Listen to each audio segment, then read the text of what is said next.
Welcome to Mind Shift Power Podcast, a show for teenagers and the adults who work with them, where we have raw and honest conversations. I'm your host, Fatima Bey, the Mind Shifter.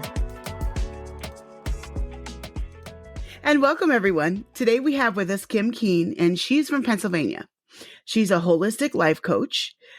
But today we're actually here to talk about her story as a domestic abuse victim and how she became a survivor as a teen. How are you doing today, Kim? I'm great. How are you? I'm great. I'm really looking forward to this conversation. So I like to dive right into it. So go ahead and just tell us your story. So it all started when I was in 10th grade. I had my first boyfriend who was not a good boyfriend. And I had another boy who was strongly pursuing me, who boyfriend number one was a loser. And this boy who was, obsessively pursuing me was also a loser. And I would tell him that frequently and, tell him I was repulsed by him and I wanted him to leave me alone and I didn't like him. But man, he was persistent. So we had a flower shop in the high school and he would buy me a rose every day with his lunch money instead of eating lunch and have it delivered to the last period math class. And then the math teacher started making math problems about Kim's roses. And I was mortified, but like secretly loving it. He would walk me to all my classes. And eventually he just wore me down. And one of my girlfriends was like, oh my God, if you don't ask him out, I'm going to ask him out for myself. And I was like, okay, fine, like I'll do it. Geez. And that was in March of 98. So I was a sophomore in high school and not 16 yet, not until that summer. And so we started dating and I was still kind of like, I don't really know about you, but sure, we're together. And it went from like the sweet loving roses to my math class to that and then some. So then it was jewelry. He bought me a necklace that said, I love you. And he was walking me on my bus and he would wait for me at the main entrance when I got to school in the morning and would, just shower me with all this love and affection. And I really felt like I was the center of his universe. But that really quickly changed from like the sunshine and rainbows and the unicorns farting pink puffy clouds to thinking like, oh my God, who is this person? Because he switched his classes to be in mine. And at first I thought that was really sweet and endearing, like, oh my gosh, he just wants to be with me so much. But then I realized like, no, it's so he can keep an eye on me. And then it was like the jealousy tendency. So I was on swim team and he didn't like that there was the boys swim team and that I was wearing a one-piece bathing suit in front of the boys, even though I wasn't the only girl wearing a one piece. Like it's a swim team. Everybody's in a bathing suit. No one's each other like that. But in his mind, all of the boys were looking at me and I was looking at them. And so, the insecurity was just unreal. And it started showing so fast. And then it was, wanting to be on the phone with me every night until I literally would fall asleep with the phone in my hand. And, then it was accusing me of, if I wasn't on the phone with him, well, then who are you talking to? Who are you with? Why can't you be on the phone with me? Because my parents said, like, I have to hang up. And so our parents were very different. He was smoking cigarettes in 10th grade. I was, the straight A student who had to be inside when the streetlights were on. He had a car and was driving himself all over. I did not have a car. His parents, basically, it was like no rules. It was like, do whatever you want. My parents, my dad and my stepmom were super strict. It was like the thumb suppressive, like helicopter parent. So he just was allowed to do whatever he wanted and I wasn't. And he really couldn't understand that. And so then it was just constant fighting with each other because it was accusing me of cheating, accusing me of this, accusing me of that. And then he would break up with me and then he would start telling everybody at school that I was sleeping with people and that I was cheating on him and that it was, I was the problem, not him. And then people would stop talking to me and they'd be giving me dirty looks in the hallway. And it was just this crazy out of control thing that I didn't even know what I had gotten myself into. I didn't know how to get out of it. I didn't know how to handle it. But then fall of junior year, my parents confronted me with tapes. So my parents literally my dad tapped the phone line like an FBI. Oh, wow. and was listening in on to conversations of all the things that I was doing at 15 that I should not have been doing. And then, mind you, my parents divorced when I was very young and didn't really get along. But man, in this moment, they became a united force. So there's my mom and my dad together. And I was like, oh, something big is going down and it's not good. And it was them confronting me with the tapes of the fighting, of him accusing me of cheating on him, just like the verbal, the Wow. mental abuse, the emotional abuse. And of course, I'm 16 at that point. So I'm like, I'm an adult and you can't tell me what to do.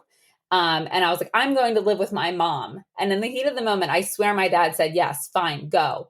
So that night I went upstairs and I packed my whole bedroom. Well, the next day my dad saw it and he was like, well, what's all this? I was like, I told you I'm moving in with my mom. And he was like, you want to go live with your mom? And he said, get your effing shit and get out. Loaded up all my stuff in the car, sped to my mom's house, literally was throwing my stuff in the driveway, demanded the car key and the house key and sped away. And so my dad and I really didn't talk for the 5.5 years that I was with him. Oh, wow. So initially, like when I moved in with my mom, my dad would try to force me to come over every other weekend, like it had been growing up with my mom. But it was just constant fighting because my parents didn't trust me because I was lying and I was sneaking out, all to try and keep things at bay with not nice boyfriend. And so when they confronted me, they're like, you can't see him anymore. And I really didn't want to be with him anymore. But I knew it wasn't just that plain and simple of like, okay, my parents said I can't see you anymore, so I can't see you anymore. Like I wasn't escaping him that easily because we were at school all day and my parents couldn't protect me at school. So my dad called the principal and basically had teachers and principals spying on me at school and they were told, if you see her with him, you are to call me at work immediately. So then I would get home from school and be screamed at and, grounded, and it was just really not a good situation at all. And so, and I stayed until I was 21 because I didn't know how to leave. But he also had convinced me that no one would ever want to be with me. They say that the typical things like your body is disgusting, you're ugly, no one will love you. Without me, you're nothing. And so I believe that. Like I didn't go to college right out of high school. I lost my acceptance to the University of Delaware because my grades went down in junior and senior year. So I was working at the grocery store. I was working at the mall, barely making a minimum wage, not really having enough money to survive. And then on top of it, he developed a really bad drug addiction. So then I was trying to support his drug addiction and stay alive because around 18 was when the physical abuse started. So then on top of it was the emotional, the mental, the verbal, and then the physical abuse came. And so that lasted until I left. But when I was about 20, he actually went to jail for violation of probation. And I stayed with him on the promise of, when I get out, things are going to be better. They're going to be different. I promise I'll never put my hands on you again. But the whole time he was in jail, he was talking to other girls and having them send, they were sending him money and things for commissary and all of this stuff. So nothing was changing while he was in jail, but I was still naively thinking that it was going to change. And so I said yes to the jailhouse proposal. He got out. And then a couple months after he got out, his cousin told me that he had gotten a girl pregnant. And I was like, okay, that is finally the straw that broke the camel's back. I am 100% done now because now you've made me to look like a fool. I've given up my family for you. I've given up school. I've waited for you for over a year to get out of jail. And really, this is it. All done. And that was really what it took for me to leave at 21. And I basically had to start all over again with rebuilding my self-esteem and, the belief in myself that I was enough without him. And ironically enough, it was probably about 5 years ago when the Eagles won the Super Bowl. He actually reached out to me on Facebook. And that was like my biggest fear ever because now I'm married. I have young girls. Like I don't want him to know where I am. I don't want him to be able to find me. And he found me and he reached out on Facebook with the most pathetic apology ever. And I wanted so badly to give him a piece of my mind. But my girlfriend was like, don't open Pandora's box. Do not give him the time of day. Let it like him because you ignoring him is going to eat at him more than you will give him the satisfaction of responding to that message. So I did. Mm-hmm. I ignored it. I blocked it. And that was it. So yeah. So even after all those years, I mean, almost 20 years had gone by and he was reaching out to me on Facebook. Like, dude, enough already. So yeah, so that was really it. It was kind of this relationship that I didn't really want, but there really wasn't anyone else knocking on my door. And I was kind of like, well, this must be as good as it gets. So okay, I'll go out with them. Little did I know what I was signing up for. Let me ask you this for the Sure. sake of the other young women specifically who are listening. Tell us, what did the domestic violence look like when it started? Yeah. So it was a lot of verbal and mental manipulation. So it was a lot of verbal abuse. Oh, you don't love me because you wore makeup. I see you looking at him. You think, oh, I know you like him. Oh, you want to be with him? You don't want to be with me anymore? I knew you were going to leave me. So it was this like this, almost like he was always the victim and I was always the perpetrator. And Mm-hmm. then it would quickly, I would defend myself like, I'm not looking at anyone. I wore makeup today because I wanted to wear makeup. It has nothing to do with anyone else but my own self. Right. Yeah. And then it would turn into this huge fight about how I was lying and he knows and I should just be honest and tell the truth. And that would make the argument end.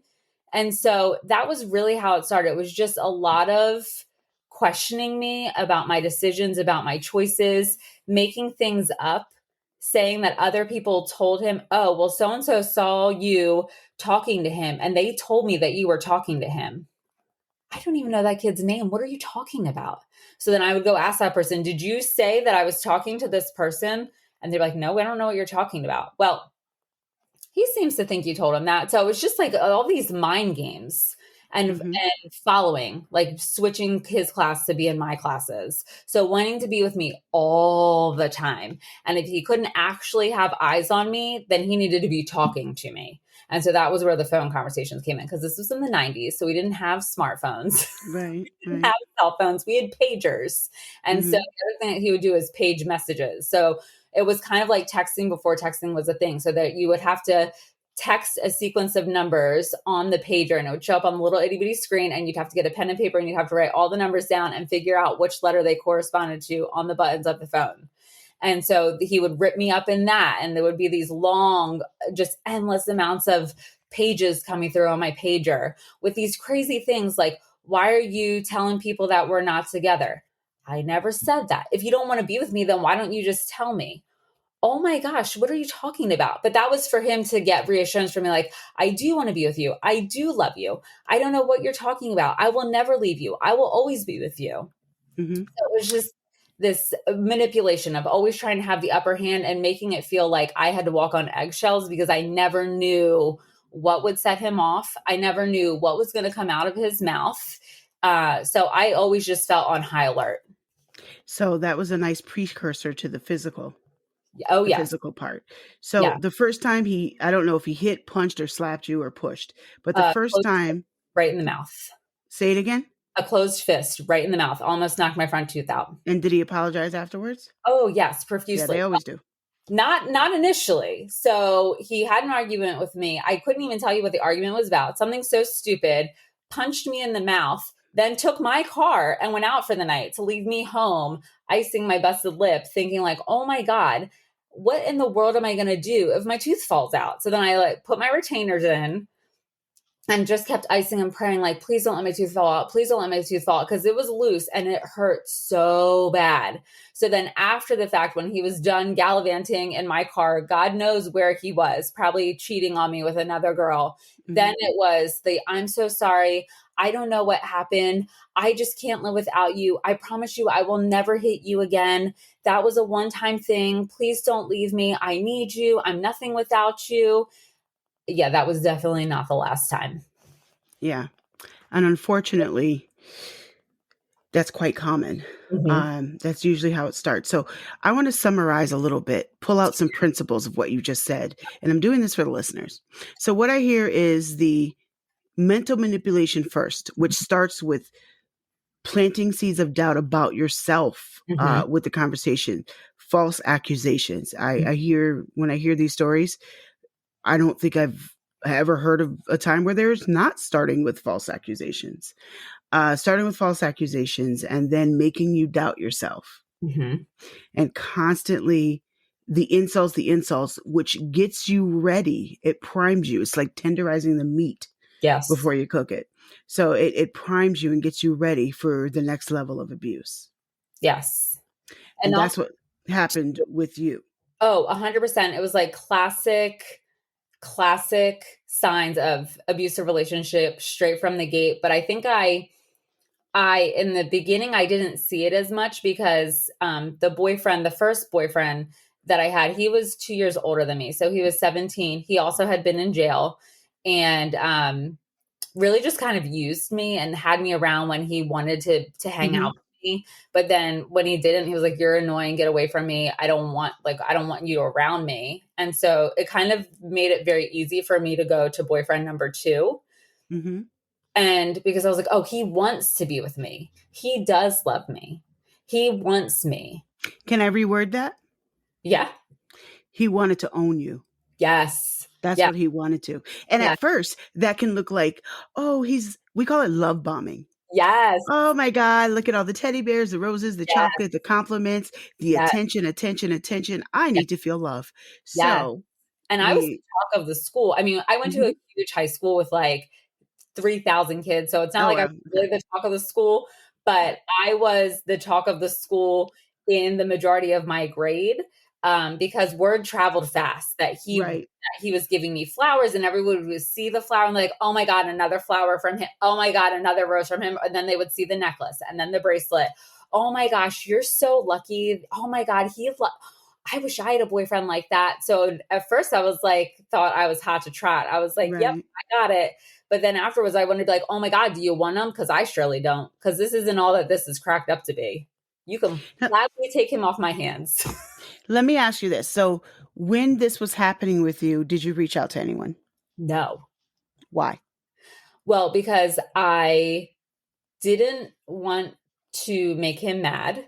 Mm-hmm. So like I said, with my parents, thinking very naively that if you say, "Oh, you can't be with him anymore," that was it. That was going to end it. I didn't have an escape from him. We were in the same school together all day. He was more popular than I was, so to speak, and he had switched his schedule to be in all my classes. So we were literally together all day, every day. And I didn't want someone confronting him about what he was doing because I knew that there would be some serious hell to pay. Yeah. I knew at that point it wasn't even physical abuse. I just knew the verbal and mental abuse that was going to follow. I didn't want that. Plus, I didn't have physical bruises. I didn't have really any proof to say he's abusing me. So I want to backtrack a little bit to your parents. I know that your parents weren't perfect, but it does sound like they tried to do something, maybe not the right thing, Yeah. but they tried to do something. If Yes. you could go back, and we can't go back, but if you could go back, Hypothetically. what would have been more effective for your parents to do that they didn't know to do at the time? Yeah. So here's the thing is they had been asking me questions about him. Hmm. And they knew, see, in my mind, I didn't think I was lying, but I guess they thought I was lying because they heard the fighting on the tapes. And then I would say, "Oh, can he come over?" And they'd be like, "No." Then that would cause a fight with us. Like, "Well, why can't he come over?" I mean, that's because I don't like him. He's a loser. Like, no. So then I felt like it was my dad being like protective of his little girl and not wanting me to grow up. And so it was just this constant fighting at home with my parents. And I'm super stubborn. And if you tell me no, then I'm most likely going to do it anyways. When it Hmm. things like that with my parents. So even the joke now is that my husband says, "I would rather you not." And I'm like, "Okay, I'll listen." Don't tell me no because that means yes. Which is a really not a great way to do things sometimes. Sometimes it gets you into more trouble than it's worth. And so honestly, I don't know that there was a whole lot more they could have done because they were asking questions, but I didn't have the greatest relationship with my stepmom, and that was also part of it. That's bingo. That's the point I kind of want to hone in on. you didn't have parents that you could really honestly talk to in the first place. And correct me if I'm wrong. Yes, 100%. And I'm saying that because we're talking to the audience sometimes, but I'm really kind of talking to two sets of audiences here. To the parents who have the children that are going through this right now, you may not have the proof, but it doesn't matter if you have proof or not. You know that this is what's happening with your daughter or your son, and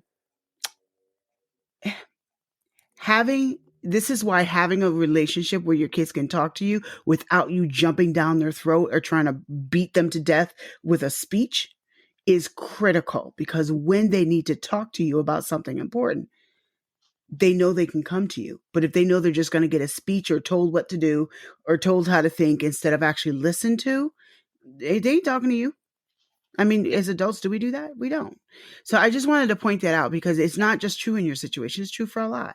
Yes. And so I did have a more open relationship with my mom, but it was kind of the same thing where my mom probably wasn't going to lecture me, but I still didn't want her reaction Mm-hmm. to the situation. And I'll back up a little bit too. So, one of the things that sort of propelled me into this relationship is that, um, I felt like no one would ever want to be with me or marry me. And I had that feeling since I was really, really small. And I can never Mm-hmm. articulate why I had that feeling. But I mean, little, like 4 years old, I had that feeling. And so my parents divorced when I was really young. My mom remarried, and there are three stepbrothers in that family from my stepdad. And then my mom and my stepdad had a son.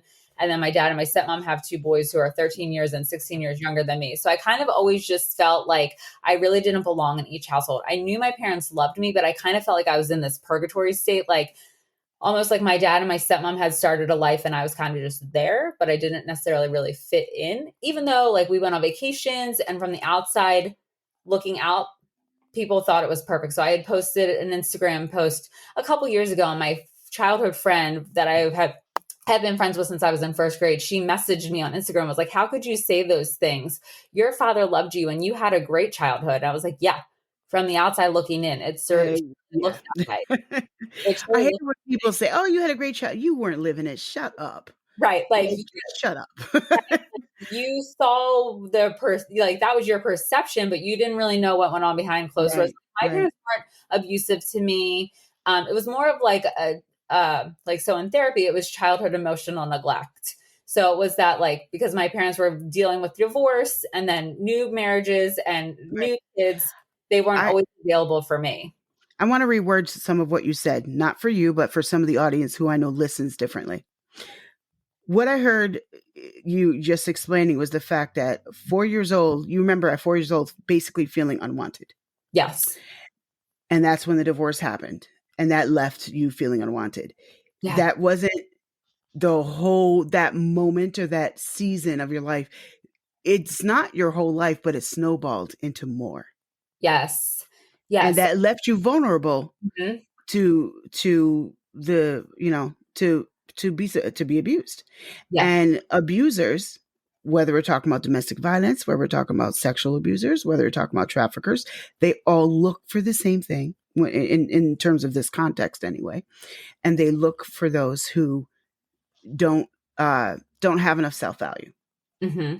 And whatever your reason is the divorce, that's where it started. That's not the whole reasons, because I don't think it's ever one thing. No. I think it's foolish to blame it on one moment, but that may, it snowballed from there. Yeah. Everybody's reason is not going to be the same as yours, but what is the same as your situation is that feeling of I'm not worthy, so I better take love where I can get it. Hmm. I completely get that, because I felt that way most of my life too. Yeah. So I really, really get that. And and so now I can look back and recognize that, he, as my dad calls him, the loser, he behaved that way because he was also insecure. So it was a recipe for disaster of us getting together, because I was insecure with low self-esteem.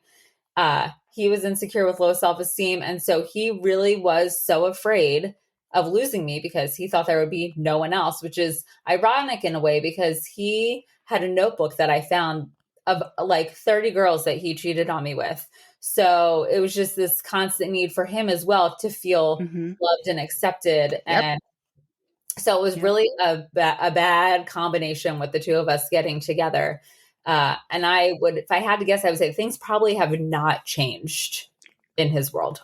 That's sad. That is It's really very, sad. The sad part, it's sad for him, but it's worse because people like that run around damaging everybody else around them. yes, And they're just, they just never learned how to be men, and so they're still little boys running yes, around, uh, yes. And damaging whom they can. yes, and the Um, signs were there from his childhood, because of his parents' marriage was dysfunctional. mhm. And they kind of told the story where they laughed, but when he was 6 in first grade, he had glasses, and this little boy was making fun of him for his glasses, and you could see his house from the elementary school. He ran through the field to go home, and the next day he was like, I'm going home. And so the next day when he came back to school, he had a knife in his backpack. So in first grade. Wow, So, and they kind of laughed about it, like, oh, he stomped the glasses in the backpack and ran home. And then the next day he brought a knife or tried to that's bring a, not funny it's not funny. But so because like, that would end up on 6 o'clock news today. it's today, in today's age, that would end up on the Well, six. he really could have done. He really could have hurt somebody for Yes. real. And But it so also shows you where his mindset was back then. yes, at 6 years old in first Hmm. grade. So the red flags were there from the get go. Right, right. I saw them, I felt them, but I was almost like I was too far in and I didn't know how to get back out. I was in the swimming pool and I was just treading water and I couldn't get to the ladder to climb out and to catch my breath. And so it was really hard because there was one teacher at school who I had a relationship with, where I thought like, okay, maybe I could talk to her, but my dad got to her first. So then she became an ally for my dad. Wow. And then I lost that ally in her. And she would lecture me all the time, because I was still involved in after school things. And so one of the activities she was driving me to the thing, it was at off campus. And, she was saying to me that, he's a loser. He has nothing going for him. He doesn't get good grades. He, is not motivated. He's not ambitious. I'm deserving of someone who is yada, yada, yada. And yes, I knew as she was saying all of those things to me, I knew that deep down inside, I agreed with her wholeheartedly. But in that conversation, I still couldn't say to her, you're right. He is none of those things. And I deserve those things, but I don't know how to make it stop. Even after junior year, he got expelled from school, for blowing smoke in an administrator's face because he was outside smoking in the parking lot. He wasn't supposed to be. Right. Even still, that whole senior year, he was not at school, and I still could not find the strength to leave because all of his friends were still at school, still spying on me and reporting back to him. And sometimes he would show up at school, to meet me in the parking lot at the end of the day, or he would show up at school in the morning to get me off the bus. So Mm. I still, even though he wasn't at school for that for senior year, I still couldn't escape him. Because he was obsessed with controlling you. Yeah.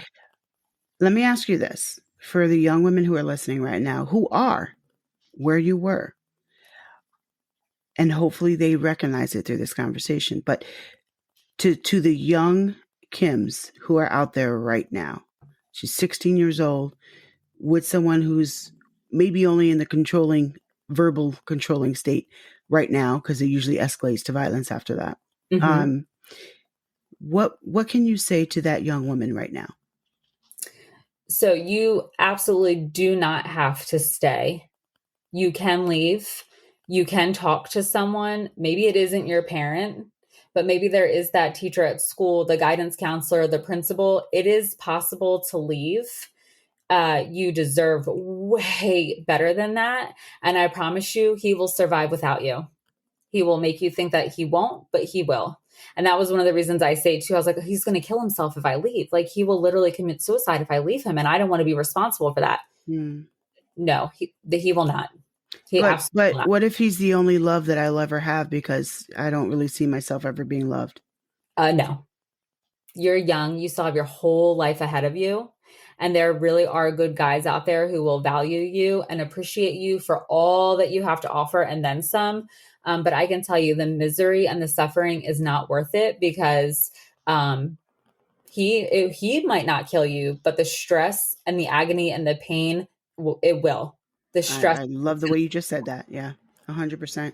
Now, Very quick, because we're running out of time, but very quick, has what you went through during that time period, has that played a role in you being a coach now?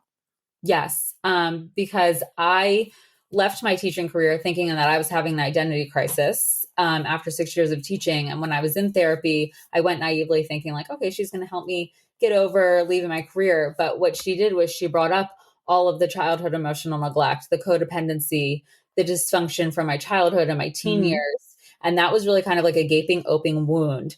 And she just wanted me to take medication, which I'm not opposed to medication, but I knew for myself that I had to unlearn all of these unserving behaviors that I was doing with the limiting belief, the negative Mm-hmm. self-talk, the codependency, the Mm-hmm. anxiety. That was all learned behavior from constantly being in the fight, flight, or freeze mode, always living in a trauma stress response. And it wasn't until I really got a full grasp of that was when I started seeing a life coach. And then I realized, like, oh my gosh, the anxiety, the negative self-talk, the limiting beliefs, all of that stuff that I went through, not just in childhood, but with loser boyfriend as a teenager, was still rearing its ugly head 20 years later as an adult.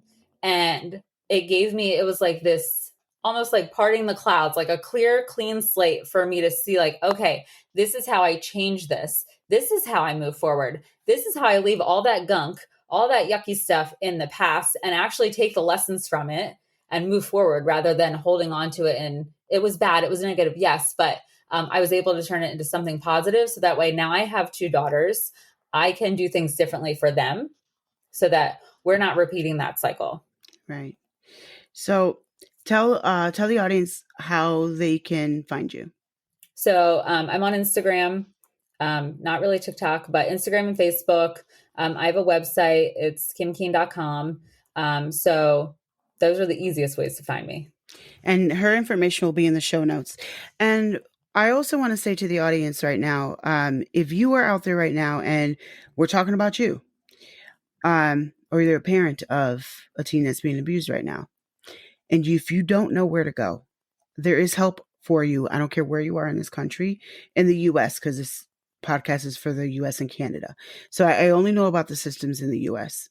If you go to fatimabay.com and I have a page called Other Help. At the bottom of that page, you can click on, there's a little black box you can click on. It'll take you to all the resources where you are that can help you. I put it there in case people need it, just another resource for you. So please, if this is you, listen to what Kim is saying, because she has been where you are, and try to get some help. Because if you get it now, you can get out and you too can be healed. And some of you can go on to also be the healer, such as Kim has done. Thank you, Kim, so much for coming on and sharing your story. Oh my gosh, thank you so much for having me. It's been a pleasure. And now for a mind-shifting moment. Young woman, you know you identified with a lot of what she said throughout this episode. You're with someone right now who's controlling. You don't want to admit it. You try to excuse it away. You try to paint the red flags pink. But you know it's true. Just know, mental manipulation and violence is coming next. They soon follow. Kim was able to get out of her situation. I'm so grateful she was. If you don't get out of that situation, you will be one of those women walking around like a zombie, dead on the inside, scared all the time. That's no way to live. Some women only get out by death. Don't be either one of those. Get out now while you can. And if you don't know how to get out, there are so many of us who care and want to help you get out. You don't have to be so afraid to get out. And you might not know us yet, but we'll be willing to help you if you just let us know. Go to fatimabay.com, go to the Other Help page, scroll to the bottom, click on the black box, and find your local people who care. Because we're all around, and we will do whatever we can to help you get out. Thank you for listening to Mindshift Power Podcast. Please like and subscribe to my YouTube channel at The Mindshifter. If you have any comments, topic suggestions, or would like to be a guest on the show, please visit fatimabay.com/podcast. Remember, there's power in shifting your thinking. Tune in for next week.